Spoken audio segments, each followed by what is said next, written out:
it's Danko Jones. And I'm Damian Abraham. And we're here at Exclaim TV's answering questions that you pose for Exclaim TV's Chatroom. That's right, Chatroom, Danko, Chatroom.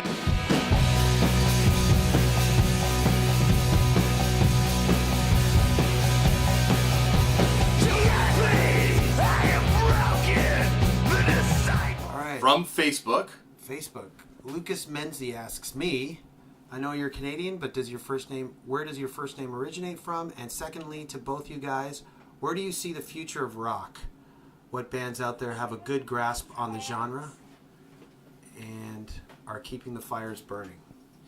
Well, for me, for you, where does it go for rock? Well, firstly, where does your first name originate from? From my parents. Okay. Yeah. And secondly, both of you guys, where do I see the future of rock going? I don't know. I think I guess the last sort of evolution of rock that came about was black metal.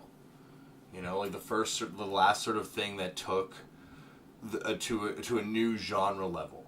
You know? I agree. I think black metal is really the only kind of music these days being made that's pushing new sounds and pushing boundaries. In rock music, yeah. Yeah, and but they're doing it also mixing, like for example, Noctimisium mixing space rock elements with their black metal. Yeah, but I think and that was because I think the black metal, which was like 93, 94, right? Yeah, was the last sort of, that was like, now we're just seeing experiments with that, but I don't think there's been a new genre that's originated. Like there's still and there might still be there's something come from there be if a rock music genre originates from somewhere like in India and like that, someone having taken it to a new level, a new place, but I think it's just people now experimenting with black metal. Yeah, mixing genres together, which I guess a new sound will come about. But for me, it's like the new bands that I like that I get turned on to are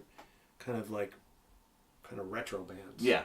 So a band for me is Night Flight Orchestra, which is like Bjorn Streed from Soilwork and Charlie D'Angelo from Arch Enemy are doing this AOR kind of, they want to sound like Asia and Foreigner, and they're doing it to a T. And so, they've got a song that sounds like the montage sequence of The Karate Kid. Like they have so they're taking it to that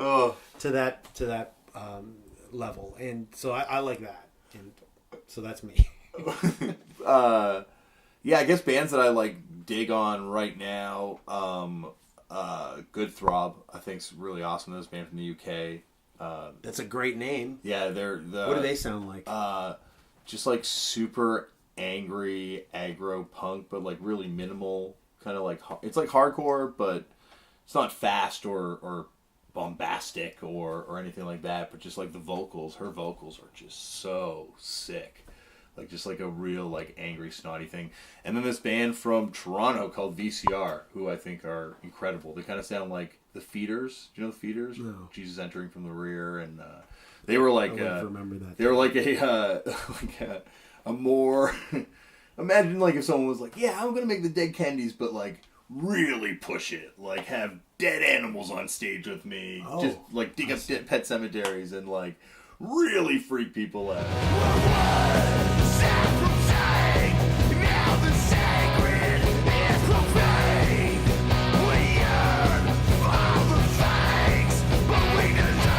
From Facebook, John Arrigo asks, question for Danko Jones. How come your album that is titled Rock and Roll is Black and Blue, the album cover colors are red and black? That's a good question.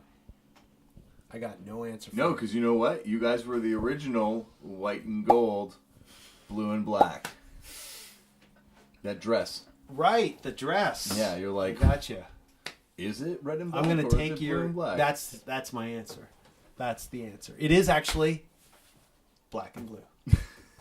It is actually. John, you're staring at it too long. Dude. Are you ready for the greatest feeling? Are you ready for the time of your life? I think about doing this daily. I think about it all the time. From Instagram, at Stay Shitty. Shit theme. Yeah, ask question for Damian. How does releasing a new EP through Deathwish feel? Why did you decide on them? What does that mean, or what do you hope it means for the future?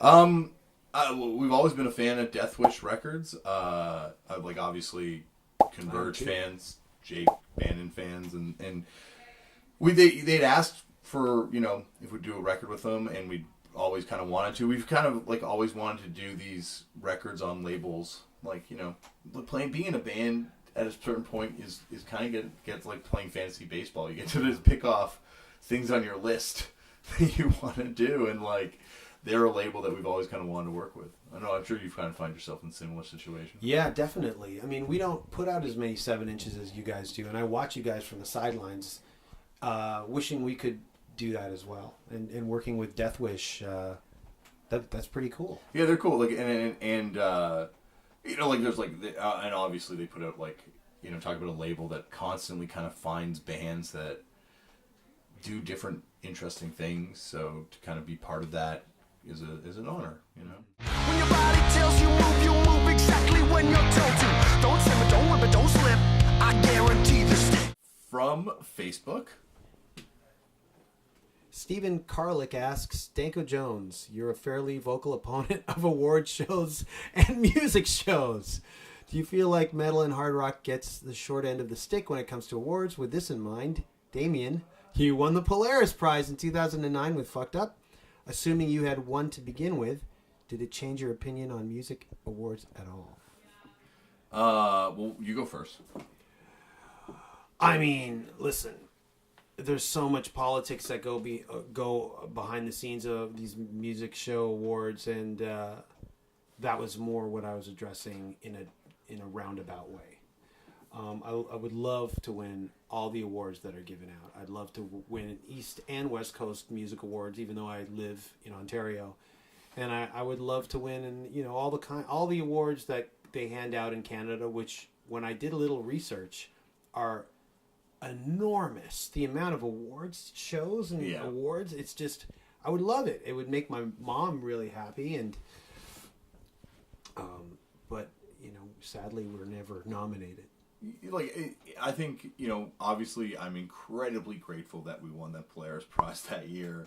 You know, it gave us an opportunity to do something really awesome with the money, and it was a great experience for us, you know. But I think it didn't change the fact that I think all awards are so arbitrary. Like, how do you say that art A is better than art B? Mm-hmm. Or, you know, and especially, you know, and the Polaris Prize at least is an open award show. The process by which it is decided is an open process. All these other award shows, I have no idea how they decide who wins, but it seems like certain artists on certain labels win an awful lot sometimes.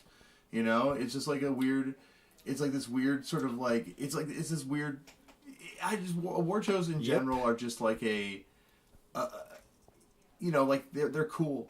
They're fun to go to if you enjoy that kind of thing. I've had a lot of fun over the years at the Polaris Prize, and I did smoke weed at the Junos at my table with my vaporizer, so I was pretty stoked to get to do that. That's pretty cool that Junos let you do that. But like, you know, I'm under no illusion that, like, you know, because of winning these things, that what I did was better than what anyone else did. You know. And I think I understand what Steven is addressing now that I'm listening to you talk. On Twitter recently, I spoke out against the Polaris Prize this year because on the long list, they didn't include Biblical, who I thought were more than deserving, and more deserving than a lot of the bands that were on the long list, or the people that made it on the long list. And so I was very vocal about that on Twitter, and holy shit did I touch a nerve with a lot of the people who are judges and people who I don't know what you call them, their distinction, but anyways, jurists, jurors, sorry. Jurors and judges, and like, people ganged up on me, and they were trying to defend the Polaris Prize, but I made just one small point, and that was Biblical were not on it, and to me that makes the whole heavy genre as a whole kind of ignored. I mean, it was such an obvious snub or an oversight, maybe, I'll give them that, But that just goes to show where everybody's heads and everybody's tastes are kind of like bent I think that's the one thing about the Polaris Prize is like, if you can fault it, but at the end it just comes down to the tastes of the jury pool, right? Where at least you know who that jury pool is. Like if I were to look at an Oscar, you don't really know everyone who's on the Oscar committee, right? That's true. And so you don't know why. Well, I found out certain people were. Well, you'd probably know why certain people were snubbed, but like you don't know, there's no accountability. At least with this way, there is some sort of level of accountability. I found out really quickly when a lot of those jurors direct tweeted me, Yeah, exactly, and told me where to shove it. But it was obvious that I'd hit a nerve because my point still stands. Biblical was not put, and I'm not talking about our band. I'm not trying to say in a roundabout way we should be included because on certain levels we shouldn't. But Biblical should. Everybody's watching us, and you're the only one I trust. I never wanna leave you, I always wanna see you. The music's gonna stop, so do you wanna rock? if you've made it this far, we have definitely answered your question, and probably answered any other question you might have thought at one time was relevant to your life, and probably quickly passed on from. We talked a lot. Yeah, I'm just doing the quiet heel. Oh, song. you're doing the other thing? But yeah, I hope it was all good. It was fun to. I've never been to the Exclaim offices before. I've been out front of here before. Yeah. Yeah. Oh, out in the front. Where Yeah, well, there was always the Exclaim box. This is like on my route that I used to walk to Much Music before they All right. fired me and took my job away. I don't miss it that much. Do you wanna rock? Come on, come on, come on, come on. Do you wanna rock? Come on, come on, come on, come on. Do you wanna rock? Award shows in general are just like like they're cool. They're fun to go to if you enjoy that kind of thing. I've had a lot of fun over the years at the Polaris Prize, and I did smoke weed at the Junos at my table with my vaporizer, so I was pretty stoked to get to do that. That's pretty cool that they let you do that. But like I'm under no illusion that because of winning these things that what I did was better than what anyone else did.